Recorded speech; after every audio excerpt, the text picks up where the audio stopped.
¿Qué tal, amigos y hermanos de Apologian? Que el Señor les bendiga grandemente. Bien, continuamos con este tema de el Mesías de los judíos. Bien, vamos a clarificar más de este asunto.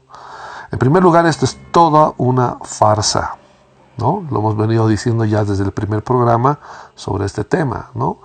Son mentiras, son artimañas, son estrategias para descalificar al Señor Jesús.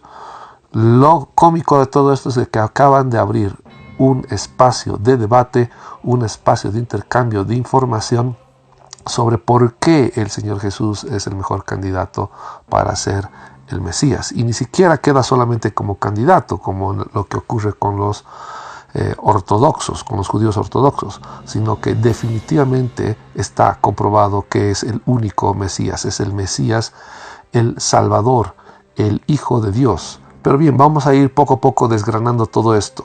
Vamos a hacernos la primera pregunta. ¿Qué es todo esto que está pasando? Pues bien, es una farsa a medias. Lo repetimos, es una farsa a medias. ¿Por qué digo que es una farsa a medias?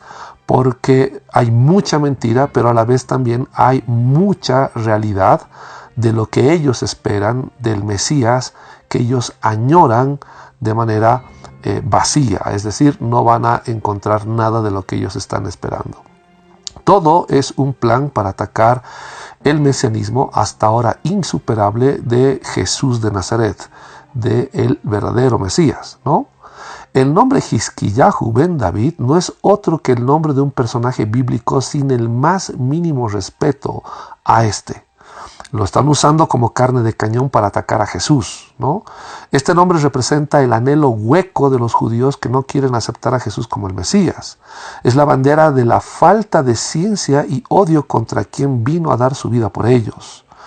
Bien, el nombre Hizquillahu significa fortalecido de Adonai o fortalecido de Yah, pero a la vez puede llegar a significar el sujetar u obstinar de Adonai, el sujetar u obstinar de Yahvé, lo cual demuestra que los judíos ortodoxos, al poner como candidato a Hizquillahu, están demostrando su obstinación o su estar sujetos a sus tradiciones y prejuicios contra un conciudadano suyo, como lo fue Jesús de Nazaret, y lo es hasta ahora, porque recordemos que el Señor Jesús está vivo.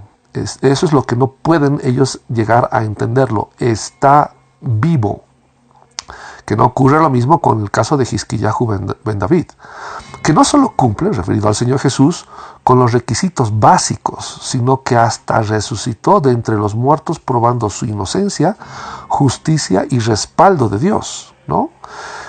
Este nombre, el nombre Hizquillahu ben David, lo sacaron de Segunda de Reyes capítulo 18. ¿No? Esta farsa, este artilugio que intentaban usar para descalificar al Señor Jesús, pues lo sacaron de Segunda de Reyes capítulo 18. La ignorancia es tal que su mejor candidato es quien entrega por miedo los tesoros del templo y por descuido muestra los tesoros a los babilonios que después saquean el templo, ¿no? Jesús de Nazaret no venció a un rey vecino, sino que venció la muerte. Porque por la ley de Moisés nadie recibe vida eterna, ¿no? Eso tiene que quedarnos claro. Lamentablemente los judíos no reconocen al Señor Jesús como su Mesías justamente por ignorar estos aspectos, ¿no? Noten bien que lo que acabo de decir de Hizquillahu ben David viene de Segunda de Reyes capítulo 20 verso 17, ¿no? Su candidato a Mesías es realmente insignificante en comparación al Señor Jesús. Y esto no es un insulto para Hizquillahu ben David, ¿no? Para Ezequías, el rey de Judá, que se presenta en Segunda de Reyes 18, sino que estoy seguro que incluso Ezequías reconocería que realmente su posición de rey y de ungido es insignificante en comparación a Jesús de Nazaret, quien es Adonai, quien es Dios mismo. Bien, continuamos. Los ortodoxos señalan que fue el mejor candidato a Mesías, referido a Hizquillahu ben David, es decir, a Ezequías, rey de Judá. Y todo para tratar de refutar que Jesús cumplió con todo lo profetizado en la ley y los profetas. Esta es una mentira atroz de burla contra el cristianismo. Eso nos tiene que quedar claro. Bien, ¿qué argumentan contra Jesús? ¿No? ¿Qué es lo que están diciendo los judíos ortodoxos respecto al Señor Jesús? Ellos dicen que Jesús es hijo de adulterio, falso. Jesús fue engendrado por Dios en María. Justamente por eso José la recibió como esposa sabiendo que estaba encinta, ya que Dios mismo se lo reveló. Para ese entonces, un hombre que descubriera un hecho adúltero en la mujer que tomó, por dignidad y por celo a Dios, tenía que denunciarlo. Y José no lo hizo porque le fue revelado por Dios que el niño en el vientre de María era el Mesías. Eso tiene que quedarnos, a nosotros nos queda claro, pero a los judíos ortodoxos al parecer no. Luego dicen ellos que Jesús no era de la casa de David, es decir, no era descendiente de David, sino un hijo de algún soldado romano. Jesús sí es descendiente de David, tanto legalmente, por adopción, como consanguíneamente por María, que también era descendiente de David. E incluso, en su ignorancia, los judíos ortodoxos desconocen el poder de Dios al punto tal de no entender que Dios, por su soberanía, si quiere puede levantar descendientes no solo a Abraham, sino a David de entre las piedras. Si Dios lo designa así, ¿acaso alguien podrá decirle que no lo es? ¿Alguien podrá negarle o refutar a Dios de que esa piedra no es descendiente de Abraham o de David? Pues imagínense a qué punto llegan para negar la descendencia de el Señor Jesús, que viene justamente de la casa de David. Bien, la siguiente pregunta, ¿por qué hacen todo esto? Porque según ellos, el Mesías ya está entre nosotros y están buscando que se revele cuanto antes. Esa es la preocupación que ellos tienen, ¿no? Todo esto, por eso les decía que es una farsa a medias, es justamente para que el Mesías, que ellos consideran que ya está presente entre nosotros, se revele. Según sus cálculos del Antiguo Testamento, ellos dicen que el Mesías se tendría que revelar en estos años, sino en el mismo 2021, este año que estamos en curso. En definitiva, como dijimos en videos anteriores, ellos están esperando la revelación no del Mesías, que ellos dicen ya está entre nosotros, sino de Elías, que lo dé a conocer.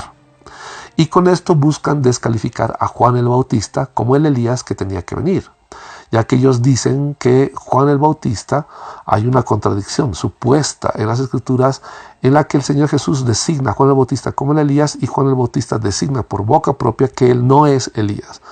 Esto sabemos que es así en las Escrituras en cuanto a esta diferencia de testimonios, pero no es porque es una cuestión contradictoria, sino porque definitivamente el Señor Jesús tiene razón y Juan el Bautista también.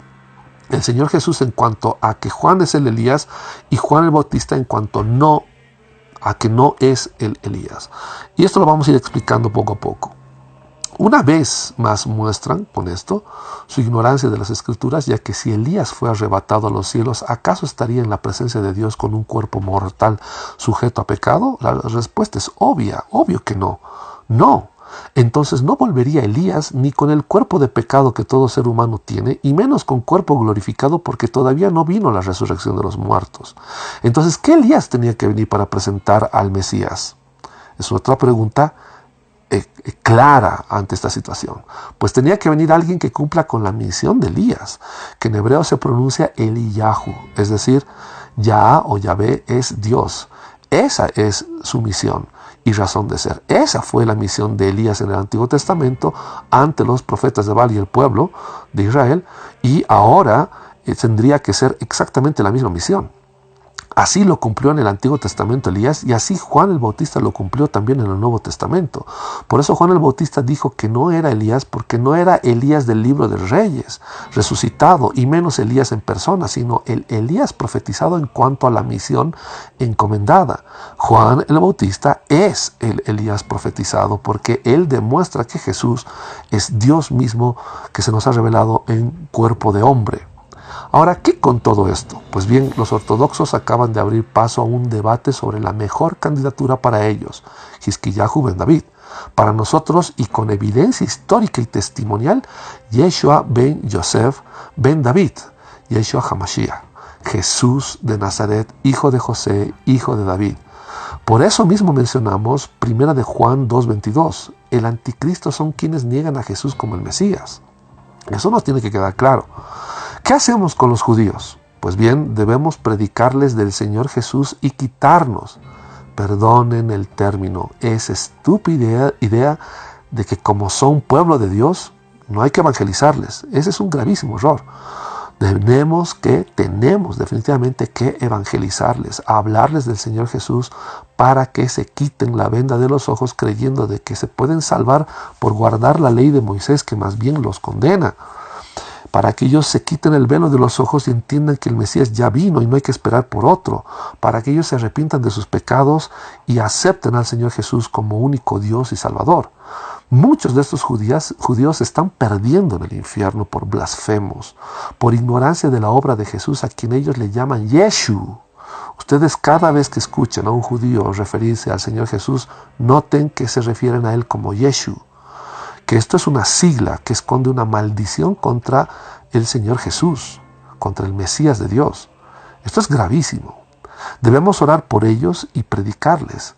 El anticristo está desde el siglo I y sus ataques son de este tipo. No nos dejemos engañar. Recordemos lo dicho por las Escrituras. En 1 de Juan 4, verso 3 dice: y todo espíritu que no confiesa a Jesús no es de Dios, y este es del anticristo, del que habéis oído que viene, y ahora está ya en el mundo, ¿no? Como verán, para el siglo I ya el anticristo estaba ejerciendo sus mentiras, ¿no? Y también debemos de recordar 2 de Juan capítulo 1 verso 7, porque muchos engañadores han salido por el mundo que no confiesan a Jesucristo como venido en carne. Este es el engañador y el anticristo. Esto nos queda ya claro, sumamente claro. Este tipo de artimañas y de actitudes sistemáticas contra el Señor Jesús no son otra cosa más que obra del anticristo. Bien, vamos a seguir informando sobre esto. Hay mucho más por hablar, como les había mencionado, pero vamos a ir avanzando poco a poco. Vamos a ir desmantelando esta farsa a medias poco a poco. Un abrazo. No se olviden de suscribirse, no se olviden de activar la campanita, no se olviden de poner sus comentarios a pie del video y no se olviden de compartirlo. Un abrazo a todos.